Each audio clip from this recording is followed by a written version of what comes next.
बड़ी ब्रेकिंग हम अपने दर्शकों को बता रहे हैं। कफ सिरप मामले में मदन राठौर का एक बड़ा बयान सामने आ गया है। कफ सिरप बीजेपी ने नहीं बनाया है, यह मदन राठौर साहब का कहना है। गलत दवा को लेकर कार्रवाई की जा रही है, यह भी मदन राठौर ने कहा है। कांग्रेस के पास कोई मुद्दा नहीं है। मदन राठौर का सीधे तरीके से एक बड़ा आरोप लगाया जा रहा है। कांग्रेस क्या कुछ कहा है उन्होंने, आइए आपको सुनाते हैं। कि कफ सिरप कोई बीजेपी ने तो नहीं बनाया। इस प्रकार की बातें करना, ये छिद्रान्वेषण की आदत कांग्रेस की शुरू से रही है। कहीं पर भी कोई गलत दवा आई है तो उसको पकड़ने का काम हम कर रहे हैं। वो ऐसी मतलब इस प्रकार की, यानी उसमें भी बीजेपी का, ये क्या है सोच है इन लोगों की। यानी मैं सोचता हूँ कि इनके पास कोई मुद्दा नहीं है, किसी विषय पर चर्चा करने के लिए जानकारी नहीं है। अनर्गल आरोप लगाना एक आसान बात है, किसी पर कुछ भी कह दो। मामले से जुड़ी खबर आ रही है। कफ सिरप मामले में एनडीटीवी की खबर का असर हुआ है। नए सिरे से अब जो है कैसन होगी और फार्मा की दवाइयों की जांच की जाएगी। राज्य सरकार ने जारी किया आदेश और हम आपको बता दें अन्य दवाइयों की भी यहां पर जांच होगी।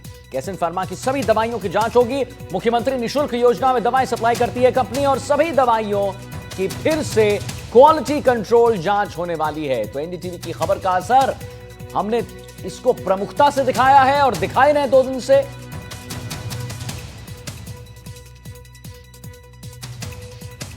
वीरेंद्र हमारे साथ जुड़ गए इसी खबर पर और जानकारी देने के लिए। वीरेंद्र, कफ सिरप मामले में एनडीटीवी की खबर का एक बड़ा असर हुआ है। नए सिरे से कैसन फार्मा की जितनी दवाइयां हैं वीरेंद्र, उसकी अब जांच के आदेश दे दिए गए हैं। क्या ताजा अपडेट है इस पर जरा बताइए वीरेंद्र हमारे दर्शकों को। बिल्कुल, देखिए आदित्य, आपको बताना चाहूँगा कि केसन फार्मा की जितनी भी जो दवाइयाँ हैं उसके द्वारा जो भी मेडिसिन बनाई जाती है उनको लेकर राज्य सरकार अब पूरी तरीके से जो है जांच करती हुई दिखाई दे रही है। नए सिरे से जो है तमाम दवाइयों की जांच की जाएगी और हमने प्रमुखता से भी दिखाया था इस पूरी खबर को कि किस तरीके से जो है केसन फार्मा है वो अपने सरना डूंगर जो प्लांट जहाँ पर ये फैक्ट्री लगाई गई है वहाँ पर जो है इस फार्मा कंपनी की जो तमाम मेडिसिन हैं वो बनाई जाती है। और उसी को लेकर जो है अब जो है राज्य सरकार ने साफ तौर पर आदेश दिया है कि इसको जो है इस पूरी फार्मा कंपनी के द्वारा जो भी दवाइयां बनाई गई है उसको लेकर जो है जांच की जाएगी। और एनडीटीवी ने ये खबर है प्रमुखता से दिखाई थी और पिछले 2-3 दिन से लगातार हम इस खबर को जो है लगातार जो कह सकते हैं कि उठा भी रहे हैं। और इसके साथ ही उसका जो सीधा सीधा असर है अब देखने को मिला है कि इसके कंपनी के द्वारा जो मेडिसिन बनाई गई है उन मेडिसिन को जो है नए सिरे से जाँच किया जाएगा कि आखिर जो है सरकार के द्वारा जो मापदंड तय किए गए उन मापदंडों के अनुरूप है या नहीं। ये चीज़ जो है जांच के बाद ही पता चल पाएगी। लेकिन जिस तरीके से आपने देखा होगा कि इस लगातार इस कंपनी के द्वारा जो सिरप बनाया गया था या फिर जिस सॉल्ट का लगातार जिक्र किया जा रहा है उस सॉल्ट के द्वारा जो कह सकते हैं साइड इफेक्ट हैं वो अलग अलग कथित तौर पर जो है देखने को मिला। और उसी के बाद से जो है लगातार ये कंपनी है चर्चा में आई थी। इससे पूर्व भी जो है कह सकते हैं कि इस कंपनी को दीवार किया गया था। लेकिन जो है अब मुख्यमंत्री निःशुल्क योजना के तहत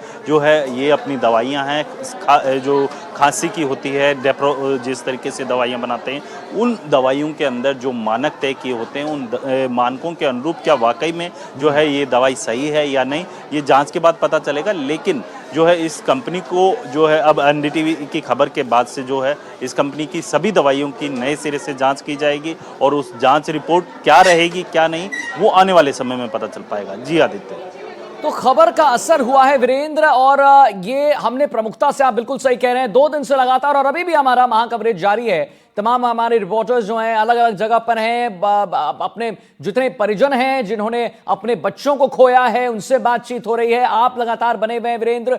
ललितेश भी हमारे साथ जुड़े हुए हैं। ललितेश, वहां पर और जरा, क्योंकि आपने एक बड़ा खुलासा किया एनडीटीवी पर, हमने एक बड़ा खुलासा ये किया कि ये जो जांच रिपोर्ट आई थी सामने और कहा गया कि भाई दवाइयां डॉक्टर द्वारा नहीं लिखी गई है, लेकिन वहां पर जितनी महिलाएं हैं उनका कहना है कि जी नहीं, ऐसा कुछ नहीं है, गलत बात है, डॉक्टरों ने लिखा है, उसके बाद हमने अपने बच्चे को ये दवाई पिलाई है। ऐसा नहीं है कि हमें कुछ सपना आया और हमने ये जो है अपने बच्चों को ये जो है कफ सिरप पिला दिया। तो एनडीटीवी की खबर का बड़ा असर हुआ है, लेकिन जरा और लोगों से बात कीजिए और ग्रामीणों से बात कीजिए, क्या कहना है उनका। बिल्कुल आदित्य, देखिए खासतौर पर बात की जाए मलाय गांव में, यानी कई ऐसे लोग थे, पड़ोसी भी थे इनके सम्राट के, उनकी भी तबीयत बिगड़ी थी। लेकिन खासतौर पर बात की जाए, इस बात को नहीं जुटलाया जा सकता कि ये इन लोगों ने अपनी मर्जी से दवा ली थी, लेकिन ये इनका स्पष्ट कहना है। और खुद एएनएम यानी जिसने सीएचओ या एएनएम है जिसने दवाई दी है, वो खुद ये कह रही है कि मेरे द्वारा जो दवाई दी गई थी, मुझे को जानकारी मिली है कि उसी से बच्चों की तबीयत खराब हुई है, एक बच्चे की मौत हुई है। उन्होंने अपने संबंधित जो अधिकारी थे उनको अवगत कराया था। हालांकि देखिए, इनसे भी बात कर लेते हैं। सर, क्या नाम है आपका? नरेंद्र जी, ये क्या मतलब यही सिरप थी जिससे डेथ हुई थी? डॉक्टरों के परामर्श के बाद ही ली गई थी? परामर्श के बाद। चलो, ये सम्राट की डेथ हो गई, उसके बाद में 2 बच्चे थे इनके, वो भी बेहोश हुए थे। गांव के और भी बच्चे हैं, उनकी भी तबीयत खराब हुई थी। हाँ, और भी खराब। तो क्या कहना है आपका? जैसा कि बताया जा रहा है कि इस सिरप से बिना डॉक्टर के परामर्श से ली गई दवा, इस सिरप से कोई तबीयत ही खराब नहीं हुई है। मैं तो सर ये कह रहा हूँ, जो इन बच्चों के साथ हुआ है वो किसी के साथ और ना हो। बिल्कुल आदित्य, देखिए, इनका यही कहना है कि बिल्कुल परामर्श से ही ये दवाई ली गई थी, और इनका यही कहना है कि हमारा बच्चा तो चला गया है, लेकिन अब कहीं न कहीं जांच का ये विषय है, और जांच तो की जा रही है, और आगे इस तरह की कोई घटना सामने ना देखने को मिले। देखिए, खुद उनके सम्राट के पिता मेरे साथ मौजूद हैं। क्या कहेंगे आप, जिस तरह से दावा किया जा रहा है कि सिरप से कोई तबीयत नहीं बिगड़ी है, डेथ नहीं हुई है? नहीं, खांसी जुकाम की दवा लेके आई थी मेरी घरवाली 18 तारीख को। तो उससे तबीयत खराब हो गई, बेहोश हो गए थे। तो उसके बाद जनाना हॉस्पिटल ले गए थे, जनाना से जयपुर रेफर कर दिया। तो ये आपने अपनी मर्जी से थोड़ी ली थी, वहीं से दी गई थी आपको? हाँ जी, वहीं से दी थी। और उसके